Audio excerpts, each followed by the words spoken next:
श्री शिवाय नमस्तुभ्यम। हम सबको पता है कि 13 नवंबर को तुलसी गुरुवार का बहुत ही पावन सा दिन है और जब कभी भी तुलसी गुरुवार का दिन आता है तो हम सभी को 41 चने की दाल का यह उपाय गुरु के पुष्य योग पे ज़रूर करना चाहिए।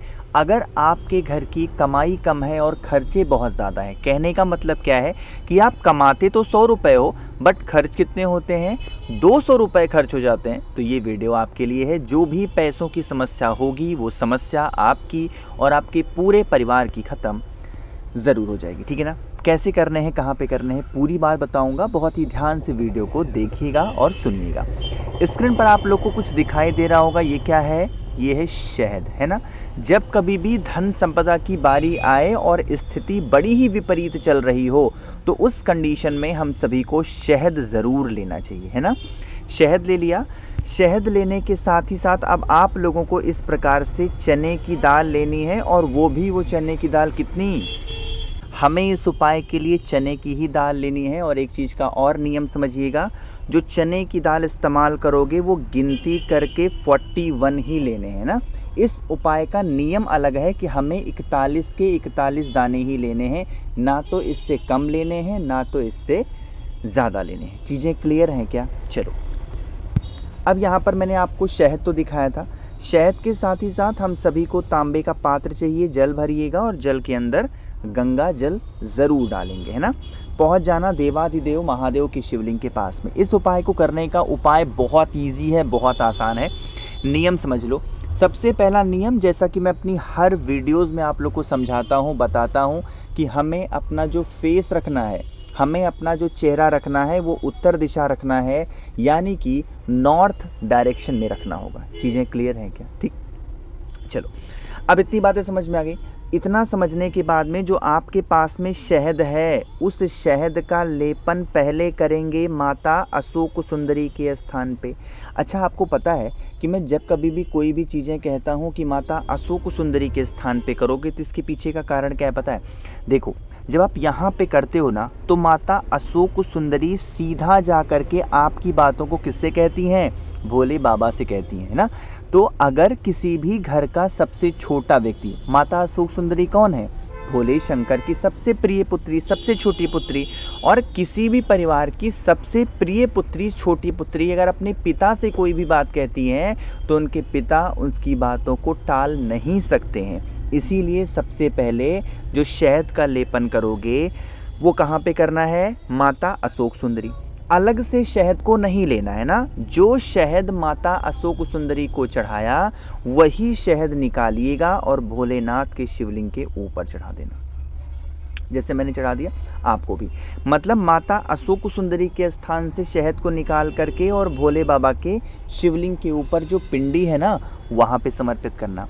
आपके पास में अभी हैं 41 चने की दाल, अरे है ना, उन 41 चने की दाल को क्या करोगे? भोलेनाथ के शिवलिंग के ठीक ऊपर जैसे मैंने रखा, आप यह कामना करते हुए रखोगे, हे शिव शंभू भोलेनाथ, हमारे घर में, हमारे परिवार में इस प्रकार से समस्या है, प्रॉब्लम है, हमारे घर में कुछ भी अच्छा नहीं चल रहा है, आप कुछ भी ऐसा करें जिससे हमारी फैमिली में, परिवार में सब कुछ अच्छा रहे और परिवार में सुख, शांति एवं समृद्धि का वास सदैव बना रहे। ऐसे आप विनती करिएगा, ऐसे आप प्रार्थना करिएगा और फिर एट लास्ट आप लोगों को 1 लोटा शुद्ध जल तांबे के लोटे से श्री शिवाय नमस्तुभ्यम का जप करके अगर आप चढ़ाते हो तो इससे आपके परिवार में कभी भी धन संपदा की कमी नहीं हो सकती, ठीक है ना। आगे बढ़ते हैं बस वीडियो के हम लोग अपने दूसरे उपाय की तरफ, जो कि हमें करना है शमी के पत्ते के साथ में। आज तक जब कभी भी शमी के पत्ते का उपाय मैंने आप लोग को समझाया है, मैंने हमेशा से कहा है कि अगर शमी का पत्ता दिखाई दे जाए, रोग को दूर करने वाला ये उपाय आपके जीवन में खुशियाँ ही लाएगा। अगर आप मेरी वीडियोस को बहुत दिनों से फॉलो कर रहे हो या फिर मुझे आप बहुत दिनों से, सालों से सुन रहे होगे, मैंने एक बात बता रखी है, शायद आपको याद होगी, कि जब कभी भी हमारे घर में रोग आता है तो घर की खुशियां समाप्त हो जाती हैं। और मेरे हिसाब से इस पृथ्वी का वो सबसे संपन्न परिवार होता है जिस परिवार में कोई इंसान बीमार नहीं पड़ता, ठीक है ना। तो उसी रोग को ख़त्म करने के लिए क्या करना है? आपको शमी के पत्ते चाहिए, वो भी कितने? मात्र 1 शमी का पत्ता लेना। शमी के पत्ते के साथ ही साथ आप लोग को एक बेलपत्र भी लेनी है, जो कि कहीं से कटी पिटी ना हो, और सीधा पहुंचो महादेव के शिवलिंग के पास में। यहाँ पर पहुँच के अब आप लोग को कुछ नियम को फॉलो करना है, उन चीज़ों को समझिएगा। हम लोग जब कभी भी कोई सा भी उपाय करते हैं तो क्या करते हैं, जल हम बाद में चढ़ाते हैं, बट इस उपाय में हमें उल्टा करना है। उल्टा मीन्स कि सबसे पहले हम लोगों को जल चढ़ाना है महादेव के शिवलिंग के ऊपर, लेकिन एक नियम है जल चढ़ाने का भी। जब जल चढ़ाओगे तो जो कलश का मुख होगा वो आपकी तरफ होना चाहिए, और फिर जल की धार महादेव के शिवलिंग के ऊपर गिरे। मेरी बातें समझ रहे हो ना? जैसे महादेव का ही शिवलिंग है, जब हम नॉर्मली जल चढ़ाते हैं तो कलश कुछ ऐसे होता है ना, यहाँ पकड़ते हैं हम और फिर ऐसे चढ़ा देते हैं। बट इस उपाय में क्या करना है, आप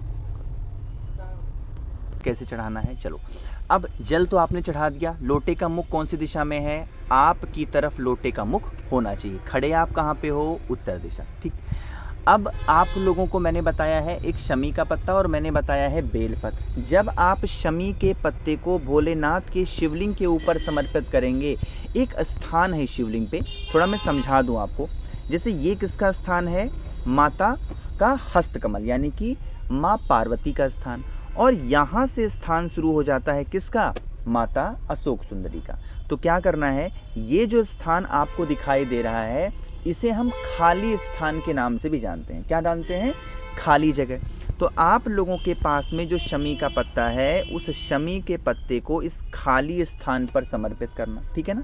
समर्पित करने के बाद में जो आपके पास में बेलपत्र है उसे कहाँ पे चढ़ाओगे, भोले शंकर के शिवलिंग के ठीक ऊपर। अच्छा, आपने एक चीज़ नोटिस किया, जब मैंने बेलपत्र चढ़ाया तो मैंने दिशा बदल दी। क्या किया, मैंने डंडी रखी खुद की तरफ और पत्ती वाला पोर्शन कर दिया माता अशोक सुंदरी की तरफ। दिख रहा है ना आपको, एज सच आपको भी करना है।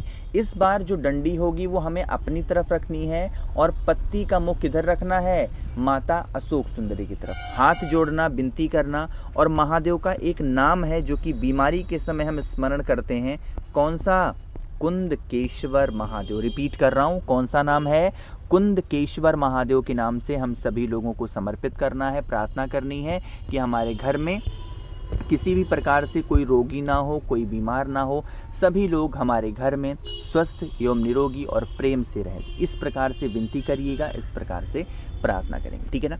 चलिए आगे बढ़ते हैं इस वीडियो के हम लोग अपने तीसरे उपाय की तरफ, जो कि मात्र हमें करना है दूध के साथ में। और जब कभी भी आज तक गुरुवार का दिन आया है, इस उपाय के बारे में मैंने आपको ज़रूर बताया है कैसे करना है, सारी बातें करेंगे। लेकिन सबसे पहले वीडियो को लाइक करेंगे, और जिसने अभी तक चैनल को सब्सक्राइब नहीं किया और मेरी आवाज़ आप पहली बार सुन रहे हैं, चैनल को ज़रूर सब्सक्राइब करेंगे ना। देखो, जैसे अगर आपको ऐसा लगता हो कि आपके घर में बहुत ज़्यादा कष्ट है और उन कष्टों से छुटकारा नहीं पा रहे हो। देखो, कष्ट हर एक परिवार के अपने अलग अलग होते हैं। किसी के घर में व्यापार का कष्ट है, किसी घर में नौकरी का कष्ट है, किसी घर में कुछ है, किसी घर में कुछ है। मानते हो आप भी ना? तो अगर आपके भी परिवार में ऐसा कोई सा भी कष्ट चल रहा है तो आपको तो पहला नंबर पे क्या लेना होगा, दूध लेना है। और दूध की मात्रा बहुत ज़्यादा नहीं लेनी है।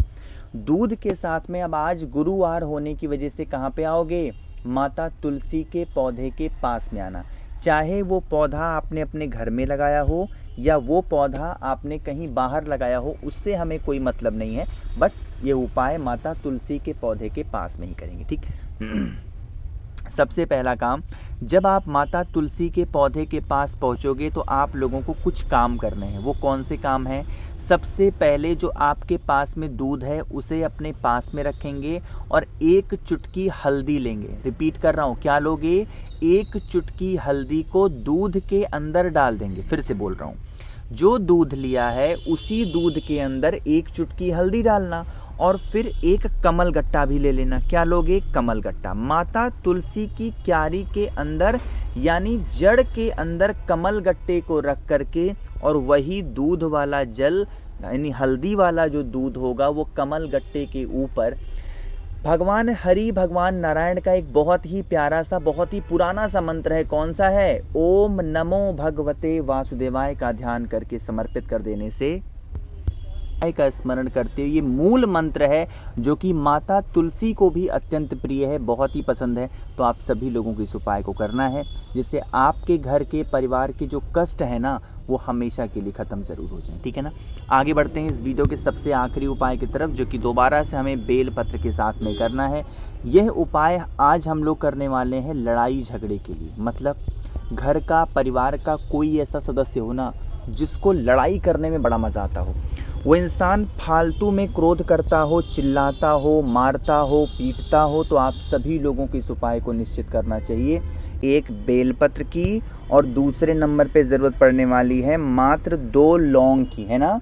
और जो 2 लौंग लोगे, जो इंसान लड़ाई झगड़े करता है उसका एक बार ध्यान करके उसका एक बार स्मरण कर लेना, ठीक है ना। फिर क्या करना है, आपको जाना है महादेव के शिवलिंग के पास में।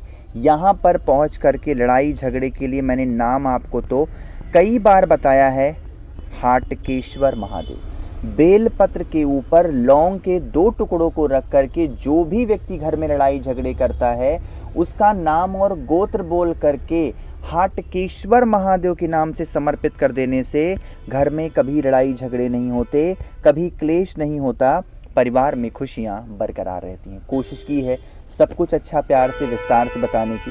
कोई चीज़ समझ में ना आई हो तो नीचे कमेंट सेक्शन में पूछिएगा। मेरे जितने भी भाई बहन आवाज़ पहली बार सुन रहे हैं चैनल को ज़रूर सब्सक्राइब करेंगे। श्री शिवाय, नमस्तुभ्यं।